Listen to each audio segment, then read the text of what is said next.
Australia is a thin layer of scum floating on a vast volcanic lake. In a geological sense, we sleep on a sea of flame, and all through our world there are portals, gateways to eternal fire, the doors of hell. This is Australia. High on the wall, a sign over the assembled school. Silence is golden. Mrs. Ophias placed a girl about her. Imperious. She lambers them with Englishness. Are we all present? Good. Well, young ladies, we are indeed fortunate in our weather to have picnic at Hanging Rock. You will partake of a luncheon near the rock at the picnic grounds.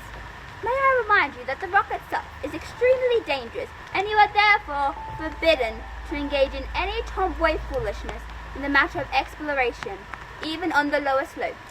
Have a pleasant day and try to behave yourselves in a manner that will bring credit to the college. I shall expect you back at 8 o'clock for a light supper. They're in muslin, calico, silk.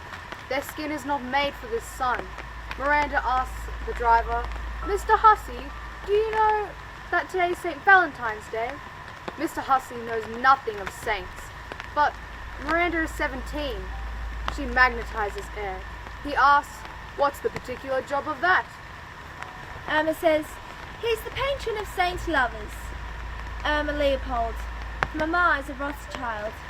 She is beautiful, dark curls around her face. Edith. She leans over and asks, why is the horse called Duchess? Mr. Hussey has his favourites. Edith is no Miranda. Comes to that, miss, why are you called Edith? Mr. Hussey hurries. It must be nearly midday. Yes, sworn black and blue to Mrs. Sophia. I'll have you girls back at college by 8 o'clock. Mr. Hussey points to the rock rising in the distance. And there it is, the mineral marvel, a castle suspended in bright sky. The girls, they are beautiful, that is their role. They are young ladies. The school picnic girls are the only humans on the rock, apart from a small wealthy type from Mount Macedon. The older couple, their coachman, and a young visitor from abroad. He is good looking, but the girls are too far away to grasp this. Edith says, They must be the only living creatures in the whole world. Their French mistress reclines, eyes for me. But Mademoiselle is not asleep, only daydreaming. She asks, what time is it now? Mr. Hussey's watch has stopped dead at 12 o'clock. Mademoiselle's watch is in Bendigo being repaired. She asks Miranda, you have your pretty little diamond watch. Can you tell us the time? But Miranda doesn't wear her watch anymore. She could not stand to hear it tick all day, just above her heart. Irma says, if the watch were mine, I would never take it off, not even in the bar. They have no real idea of time. Even so, Mr. Hussey says they should leave in an hour. Miranda stands suddenly. She would like to make a few measurements at the base of the rock, if there is time. Marion tells Mademoiselle not to worry. They will only be gone a very little while. And the four girls, Marion, Miranda, Irma, Edith, they wade through bracken, must find a way across the water. Marion has measured it is 4 feet. No stepping stones, Irma boasts, for a flying leap and hope for the best. Miranda asks if Edith can manage. She isn't sure. She doesn't want her feet to get wet. She might get pneumonia and die. Then Marion will stop teasing and be sorry. They are watched by the young Englishman and the coachman cleaning glasses in the creek.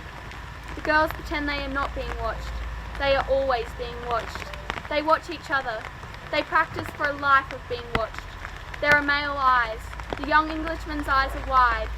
Whistles in the direction of their ankles, sailing across the stream. The girls pretend they do not hear, but Irma smiles to herself as they slip through Casuarina. The young Englishman is gone to the coachman. He notices the tattoos of mermaids on Albert's bronze forearm. Look here, Albert. He isn't happy with Albert whistling at the nice girl. Albert muses to Australia as a free country. When he sees Greenlands, the Shillers are all alike when it comes to the fellas. Above them, the rock, those peaks, nature torturing herself. Marion thinks, must be 1,000,000 years old. Edith feels ill. 1,000,000 numbers nauseate. Oh, how horrible! Miranda, did you hear that? Miranda, it's not true, is it? Their minds are on the rock. Their minds wrestle with the idea of scale. Their minds try to grasp the idea of million. Marianne knows the vastness of time, of numbers. Marianne does not stop. She dissects Edith. She explains that Edith's fat little body is made up of millions and millions of cells. Oh, don't tease her, Marion. The poor child's overtired. They are walking, each locked in the world of her own private perceptions, unconscious of the strains. It is Picnic at Hanging Rock, William Ford, 1875. They are living the painting, or they are the painting. None of us can remember which came first. Marion speaks as if the painting was real, but the picnic in the painting actually happened. In those days, they came from the Mount Macedon, from the other side. She asserts if she was from the future. Maybe a scooter like the other in the wrong time. She strides on. She wants to see the balancing borders, smoothed by time, dangling, caught in a moment between liquid and dust. They are going further, going beyond seeing. There are no paths here. They should go back, but they don't. A rock shelf. They know they must go back. Time is running out. They should be getting back. They should turn and retrace. In the amber air, through the banksia and the weeping grass. They take off their shoes, their stockings, except Edith, who weeps in self-pity. Marion and Miranda resume the climb. The girls should turn, go back down, but they don't. Edith watches the older girls clamber. Emma, just look at them! Why do you think they're going without their shoes? The desire to keep going, pushed through in the heat. Her lower lip protrudes. They must be mad! But she tries, she follows. What could be worse than being alone? In the thick air, eyelids weigh a ton, their heavy breaths slowing, slowing. They stretch out under the monolith, falling to a sleep so deep. How long do they sleep? They sleep for a moment. But what is a moment? Miranda wakes up in the colourless twilight. Every detail stands out. Everything, if only you can see it clearly enough, is beautiful and complete. A bird's nest, Marian's torn skirts, Emma's ringlets, even Edith. She stares, whimpering, rubbing red rimmed eyes. She whines. Where am I? Oh, Miranda, I feel awful, Miranda. I feel perfectly awful. When are we going home? Miranda looks at her strangely, at her, but through her. Edith, fear rising in her thorax. When are we going home? When are we going home? Miranda turns, walks away. Marion, Emma behind her, sending the rock. Not walking, gliding, over stones, bare feet. Miranda! Miranda! Edith cries. Miranda! Don't go up there! Come back! All of you, come back! The last white sleeve parts the bush, and then there is no answer. Edith screams, a scream heard by nobody. It screams and runs down the rock towards the plain. There is no answer. The monolith is silent. There is no answer. Well, Sarah, I hope that you've learned your poetry so that you can go into the garden for the rest of the afternoon. Sit up straight when you answer me, please. Have you got your lines by heart? It's no use, Mrs. Appleyard. I can't learn them. How do you mean you can't? You will civilize yourself through the glory that is English literature. Your failure to plant Casabianca deep in the back of your mind denied you the joy of a picnic at Hanging Rock. I have tried, but it's so silly. I mean, if there was any sense in it, I could learn it so much better. Sense? I know another bit of poetry by heart. It has ever so many verses, much more than Casabianca. Would that do? What is this poem called? An Ode to St. Valentine. An Ode to St. Valentine. I'm not acquainted with it. Where did you find it, Sarah, this ode? I wrote it. You wrote it. No, I don't wish to hear it, thank you. Give me your book and proceed to recite to me as far as you've gone. Then you must go on trying a little longer. You must be word perfect, Sarah. You must repeat and repeat again until it has penetrated your skull. Word perfect. Madam Appleyard, something terrible has happened. An accident? It It's also dreadful. I don't know where to begin. Compose yourself. Where in heaven's name is Miss McCraw? If only I could tell you. You see, that's the problem. Nobody knows. Miss McCraw, Amma, Marie and Miranda, they're all missing on the rock.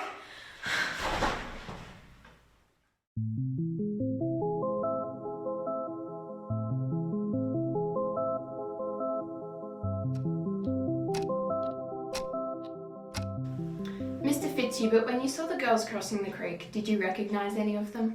How could I? I've only been in Australia 3 weeks. Did you have conversation with any of the girls? Certainly not, Constable. I've just told you. I hadn't even seen them before. How about Albert? Did he talk to any of the girls? No, I only stared and whistled at them. Alright, what were your aunt and uncle doing while this was going on? They were both dozing. Okay, you were sitting with a book under a tree when you saw the girls crossing the creek. Now, suppose you go on from there. Try and remember any little detail, even if it seems unimportant now. I watched them crossing the creek. They all did it differently. How do you mean differently? Ropes? Vaulting poles? Heavens no. I only meant some of them were more agile, more graceful. Anyway, as soon as we were out of earshot, I got up, went over to speak to Albert, who was rinsing some tublins in the creek. We had a bit of a talk. I said I'd take a stroll before it was time to go home. And what time was it then? I didn't check my watch, but I knew my uncle wanted me to leave not later than 4 o'clock. I began walking towards the hanging rock.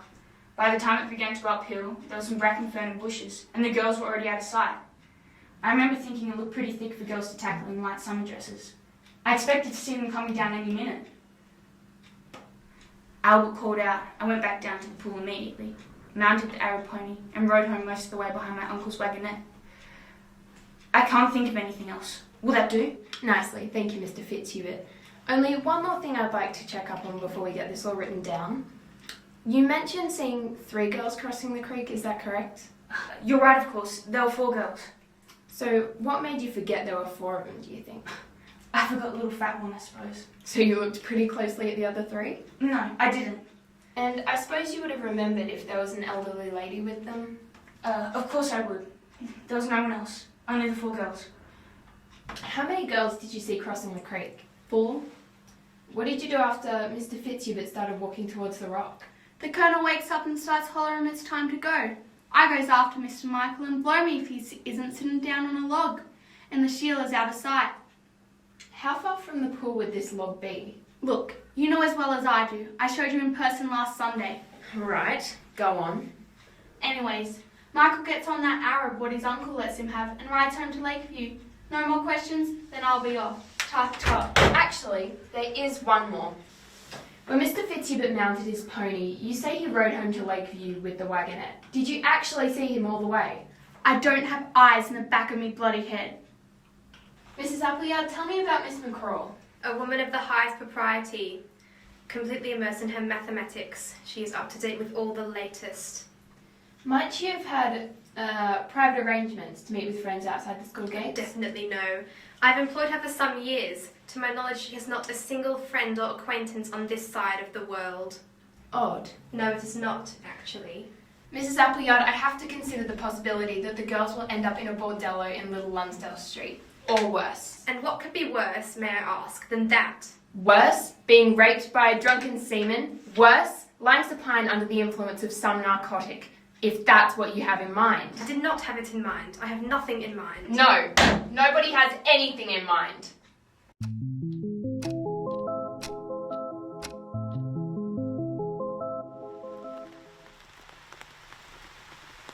Hanging rock, temperature warm, light wind from southeast. I have drawn up a plan and laid a grid over the area. Formless menhirs on the northeast side. Life is welling up, out of the warm green depths. Fronds of cold brown velvet snap under the touch. I am clumsy here, foreign insertions. With every step, I am cutting a swath of death. Hanging rock, perhaps here, Miranda plunged into the dogwood. Prehistoric rocks erode their way through rotten vegetation, animal decay, bones, feathers, birdlines, sloughed skins of snakes, obsede knobs, scabby carbuncles, fetid holes. Did Miranda pillow her golden head here? Hanging rock, pressing against the empty sky, empty of stars. I think I have moved. Strange, cannot tell which is up and which is the bedrock. The air moves through everything. And time, it is either still or it is so turbulent that the past, the present, the future, they are all in disorder. And I am as much here with you now in your complacent world as I am in some antediluvian time. Every inch of that bloody rock has been gone over with a tooth comb. What the hell do you think you can do? Hanging all around me.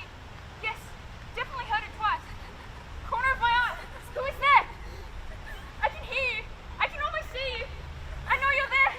Who would be laughing here under the sea? I'm dreaming. Must find my way home. This is what it feels like to drown. I can feel you. I know you're there. Miranda! Miranda! Miranda! Miranda! Miranda! Miranda! Miranda! Miranda!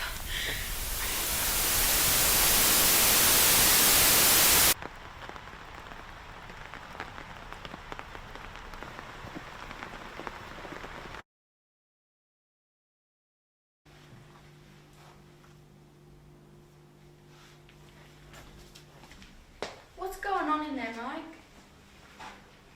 Albert, who are you expecting? How long have I? 5, 6 days? Feels like years. Or seconds. You had a bit of a fall. Hanging Rock? That's right, to look for the Sheilas. Take it easy, Mike. You don't look too good on it yet. Many worlds, and we're in some of them. You what? Looking for the girls. That's right. I found one, didn't I? Clever bastard, she's up here at the lodge, alive and kicking. This is very important. Which one is it? What? Of the girls, which one? Which one is it? Irma Leopold, the little dark-haired one. So you've nothing to worry about, only to hurry up and get well. He's having a fit! Nurse! Doctor! Where's the bloody nurse, doctor?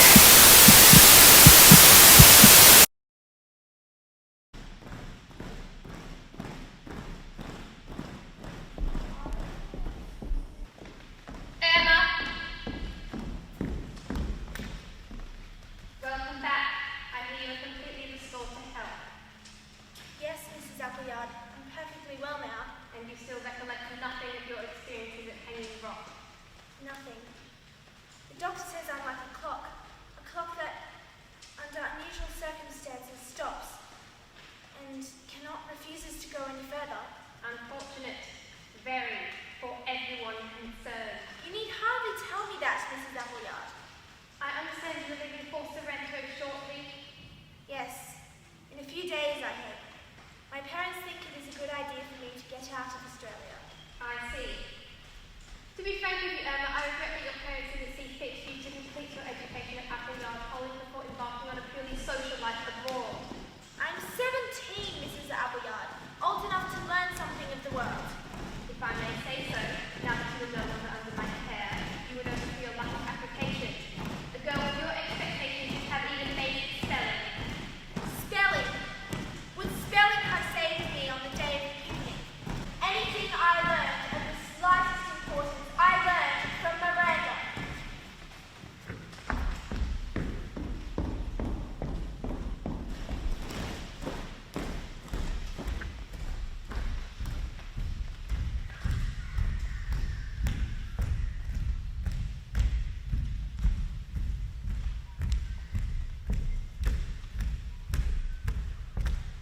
Come to say goodbye. Where are they? Tell us. Where's Miranda? Tell us.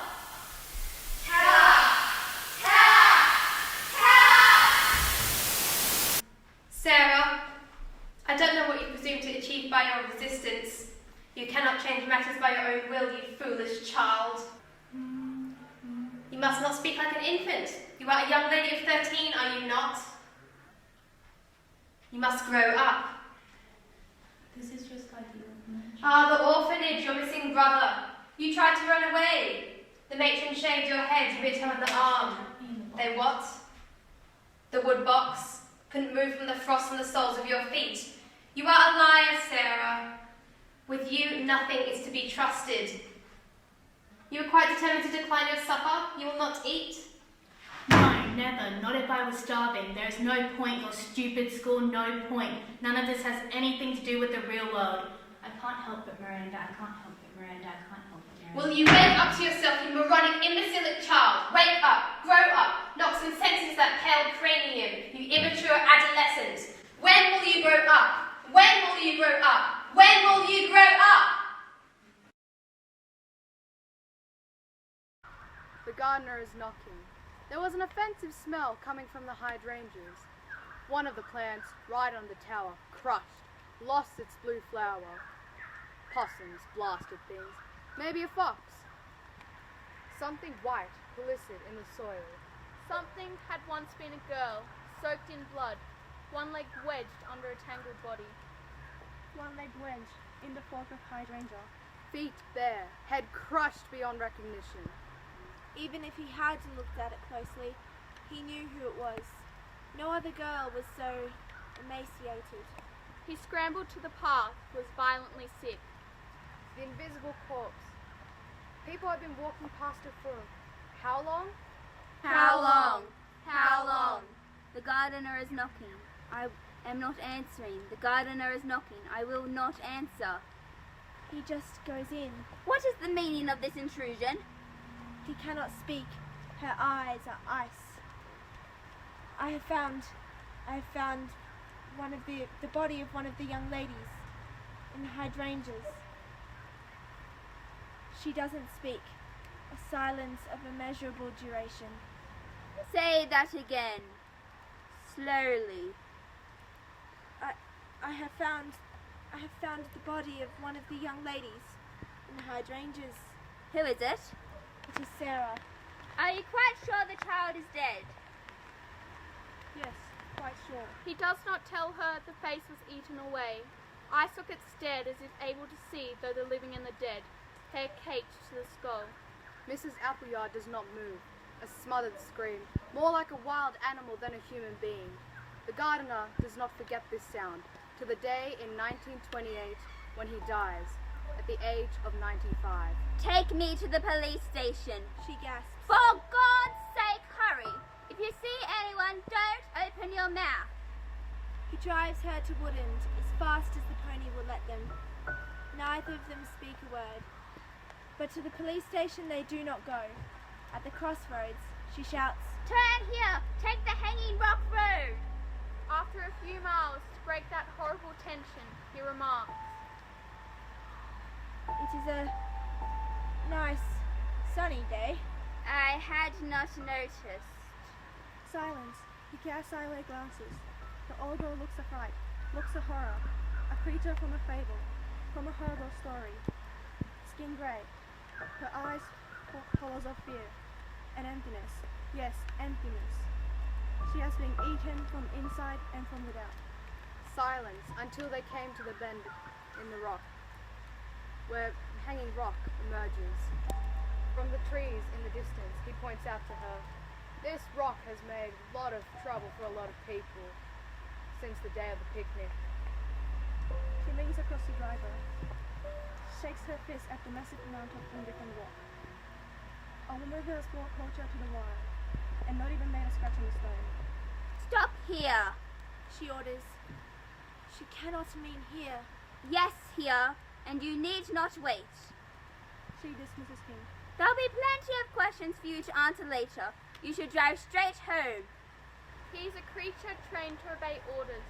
He is still nauseous and he is frightened. He does not look back. Here is the gate Miranda opened to let the picnic party in. Here is the creek, snaring in the last afternoon light. After a life of linoleum, asphalt, Axminster, heavy flat-footed woman finally feels the springing earth, sits on a fallen log, removes her gloves. The blood, it is bubbling underneath, wishing to break out, spread across the fields. She can see it for miles.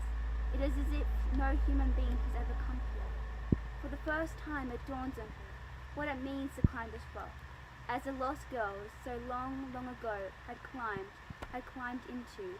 She brings them to mind without compassion. The dead, both dead, all dead. The monstrous masses, the dark flood, the dead. Of course, this land is for the dead, more theirs than ours. With every step, stones slide under her feet. With every step, higher, harder, heart pounding. Here, at a precipice, inside the rock, she sees Sarah, one eye staring, a mask of rotting flesh. The old woman's hat falls off, and she sprints, into the darkness, into the vast darkness, sprints into the abyss, as we all should.